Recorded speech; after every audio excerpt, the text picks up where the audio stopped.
Welcome back to It's a Tool Thing. Today with a tool haul video and a little bit of strategy that I got going on with my tools currently. So I ended up picking up this set of metric snap-on wrenches. It's kind of weird. I ended up finding I thought it was a fairly good price on eBay for them, and it said the seller was in Arizona, but when they shipped them from the same town I work in. So I thought that was kind of weird. But I wish I'd have known. I would have saved the shipping costs. I ended up paying $100 for the set, which did not include... Let's see here. That was the actual set that I got, except for this 15 millimeter. I swapped this one out because it's a Flank Drive Plus. It did come with a 15 millimeter. I had this one, so I wouldn't even see it's slightly longer too. And I got it out of position. But it did come with a 15 millimeter. It came with 11, a 14, a 15, a 16, 17, 18, 19, and a 20. You can see the 20 is a newer. It didn't come with a 21, unfortunately, or anything larger. About $100 for the set seemed like it was a fairly good price, especially considering it was bigger wrenches. I knew I had some smaller wrenches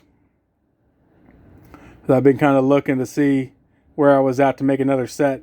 This set's going to be for the other wrench holder. That was I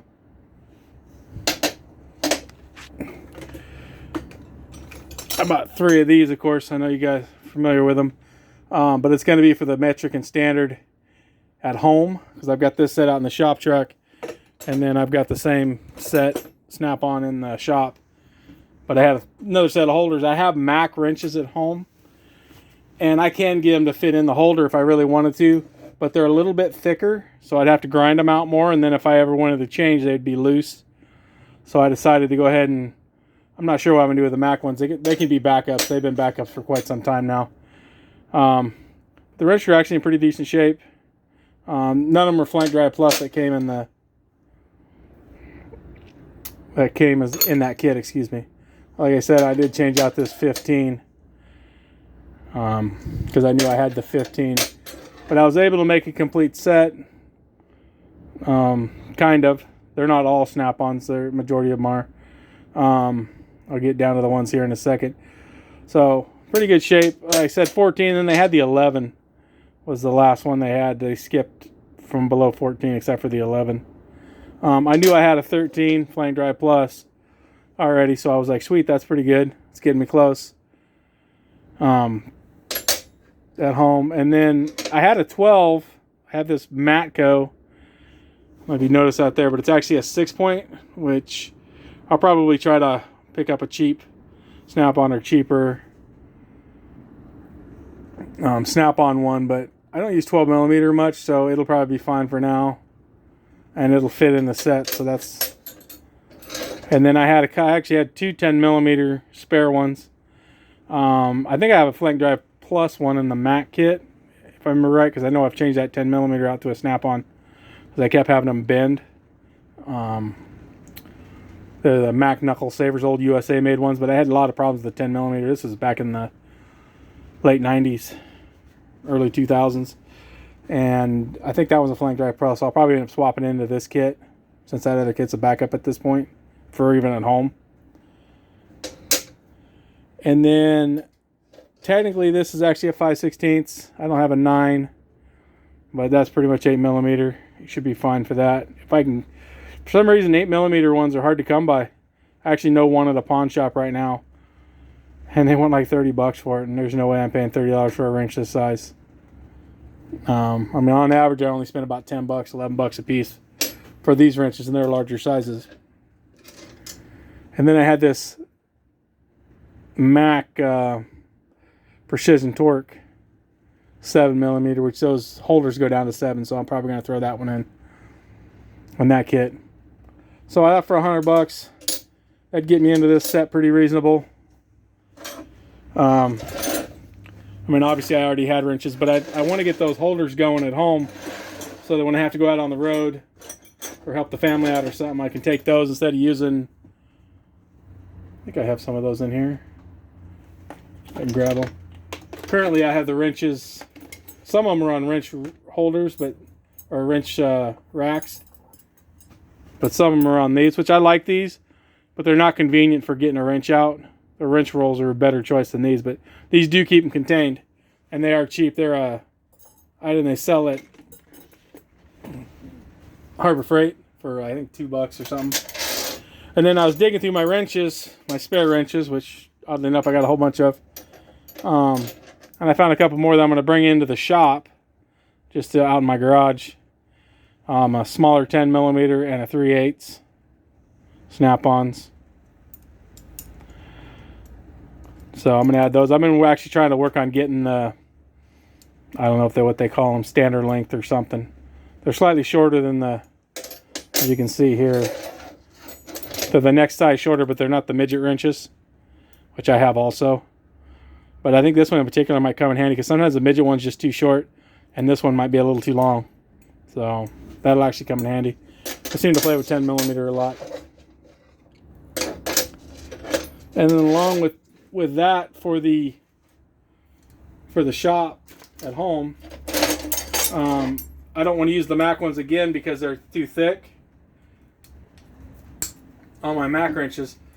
So these are actually another set. This set I already basically owned. I didn't buy anything new here to make this up. But these are standards. There are not, I think I bumped the camera there, excuse me. They're not all snap-on, but they're a good majority snap-on. You line them out here. 1 second. Some of them are pretty ugly, but functionally they'll be fine. There we go. So this is going to be my SAE set at home to go into the wrench holders. Again, oddly enough. And one of these I actually have the complete set of Protos. So one of these two, can't remember which one. I think it's this one. Actually came out of my actual full set of Protos that I bought a long time ago for $25. And they're actually a pretty good wrench too. And I could just use those instead of these snap-ons, but since I have them, their profile is very similar to snap-on as far as the thinness of the blade here. So I got a 5/16 Proto and then a 3/8 snap-on. This 7/16 is pretty horrendous shape. I actually kept this one out of a set I was selling somebody because this one looked so bad. I was like, oh, I'll just keep it, but it'll be fine for what I'm doing. Functionally, it's fine. It's just pretty rough shape. Got a 1/2 inch. I had like 4 or 3 of this exact same wrench in 9/16, so I just took the best one of those. I got a half a dozen still spare snap-on wrenches. Another 10mm, like I said, I had a couple of these. And then they have some extra long ones too, but not a complete set. 5/8 snap-on. 11/16. Like I said, this is just stuff I actually had to spare at the house. I was going through my stuff. I'm trying to get that Snap-on Epic box set up at home because I got to do a radiator on my personal rig. I actually bought the parts, but I haven't done it yet. And my tools are been in such a mess here the last year or two. It's been a struggle at home. 3/4, and then this one here is the Proto again. Proto Challenger, 13/16. Back to Snap-on, 7/8. A little bit of rust, but functionally it'll be fine. And then these last two, another Challenger Proto wrench, 15/16, and then a 1-inch Proto Challenger USA made wrench. Being as I don't have any money in these as far as any new money, I'm sure I picked them up at some point. I think that'll work out well for at home. But it'd be nice to get those in the holders. I was actually playing with them. They fit pretty good. Need to do just ever so slightly. Maybe I'll bring the holders in once I get them modified ever so slightly. But I actually think I got all the wrenches in. They were just, some of them were a little too tight for daily pulling out and pulling in for the halter. So that's a quick overview. I actually didn't do any tool hunting this weekend. I thought about it going up north, but I didn't. I just kind of worked with the stuff I had at home. And then, of course, I got these in the mail. I actually bought them, I think, on Thursday or something, but they were already back in the mail by Saturday. So what do you think? $100 for that set of Snap-ons? I thought was a pretty good price. Obviously, getting these free out of my own house is obviously a good deal, but at some point I must have paid for some of them at least.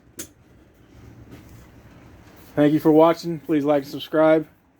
And as always, have a great day.